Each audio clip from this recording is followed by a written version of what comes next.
is the purpose of my life? God has purpose for your life. परमेश्वर के आपके जीवन के लिए कुछ उद्देश्य है। हम संसार के उन लोगों के समान नहीं है या जानवर के समान नहीं है, आए बच्चे पैदा किया, खाए के मर गए, खत्म हो गया। No, but God has a special purpose for your life. Like this story, once a 17-year-old went to be with the Lord. Her life had been a fragrant and fruitful, and everyone was sad that she was taken away in a very primer of her life. One believer asked the Lord Jesus why so young. One night he had a vision. The girl was in heaven and she was being introduced by one angel to another angel. Listen, उसको introduce किया जा रहा है कैसे? She is 85-year-old. She died in the age of 17. She died in the age of 17 in a very small age. But in heaven, वहां पे क्या हो रहा है? She is 18-year-old. The angel was saying. Then the believer woke up, and the Lord Jesus told him, though physically she was only 17-year-old, but spiritually she reached full age. आप समझ रहे हो ना? आपने प्रभु के लिए कितने काम किया। आज मुझे इतना कॉन्फिडेंस है, मैं अपनी गवाही किस लिए देता हूं कि आपको एनकरेज मिले कि जब मैं प्रभु के पास जाऊंगा खाली हाथ नहीं जाऊंगा। बहुत सी आत्मा है क्योंकि अन्य जाति बहुत से जो आज प्रभु की सेवा में मुझ मिट्टी के द्वारा 100 times I tell you that I am a dust of this ground. One day I will be there, but my spirit with my Lord. मेरी आत्मा प्रभु के पास होगी like this 17-year-old. तो प्रभु ने क्या कहा था? Full age. I have completed my work in her and she has completed her life's work. What about you? Are you living for Jesus and doing his work? If not, again God has given you another year. Come to Jesus and receive Jesus as your personal savior. In your life you may pray like this. आप प्रार्थना कर सकते हैं। आपके सामने प्रश्न है, आप सबके सामने प्रश्न है, are you in the genealogy of Adam और इन जीसस क्राइस्ट? प्रश्न आपके पास है। आपने अपनी लाइफ में कितने नए साल बनाया है? What is new in your life? हमारे कपड़ों से नए नहीं बनते, हमारे अंदर जो है वो नया होना चाहिए। The inner man should be new in Jesus Christ, because if anyone in Jesus Christ is a new creation. John 1:12 कहता है, as many as receive Jesus Christ they are the children of Jesus Christ. There प्रभु की संतान है।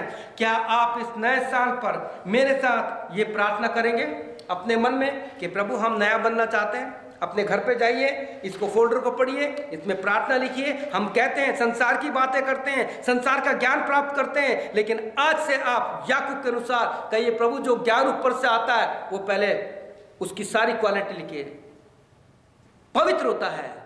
आइए हम अपने सरों को झुकाएं और प्रभु के सामने अपने आप को नम्र और दीन करें और ये प्रार्थना करें।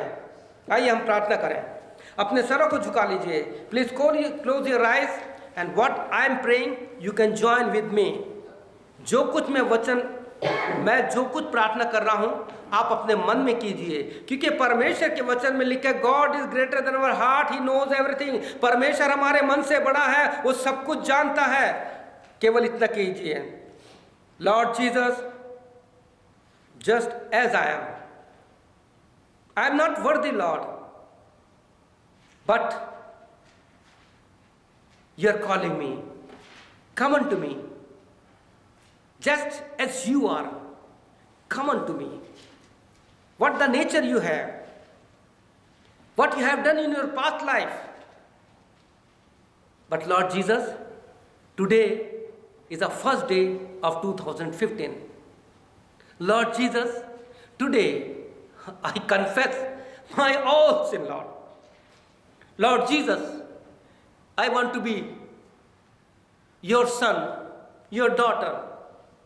I want to be your child, Lord.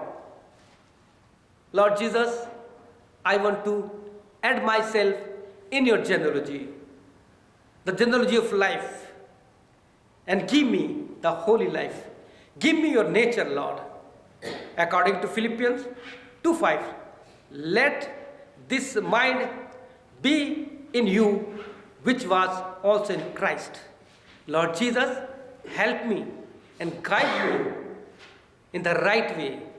Make me holy. Give me a new heart and give me a new life. I want to celebrate every day as a new day in my life. In Jesus' name I pray. मैं आपके लिए प्रार्थना करता हूँ. मैं उन लोगों के लिए भी प्रार्थना करता हूँ जो हिंदी जानते हैं. अगर आप तो अपना जीवन देना है, आप चाहे किसी भी धर्म के हैं, चाहे किसी भी पंथ के मानने वाले, आप केवल इतना कीजिए, प्रभु यीशु, मैं अपने पापों को मानता हूँ या मानती हूँ, मेरे जीवन में आइए. मैंने अपने पिछली लाइफ में बहुत पाप किए हैं. मैं नशे का गुलाम हूँ. मैं अलग अलग नशे लेता हूँ. मैं शरीर का गुलाम हूँ. शरीर के कामों को पूरा करता हूँ. प्रभु यीशु, मेरी सहायता कर. मैं आपकी वंशावली में आना चाहता हूँ. मेरे पापों को क्षमा कर. प्रभु यीशु, मेरे हाथों को ताकत दे कि मैं आपका वचन पढ़ने लग जाऊं, क्योंकि मैं पाप को छोड़ करके आपकी शुद्धता को, आपकी पवित्रता को लेना चाहता हूं. मैं आपका बेटा या बेटी बनना चाहता हूं.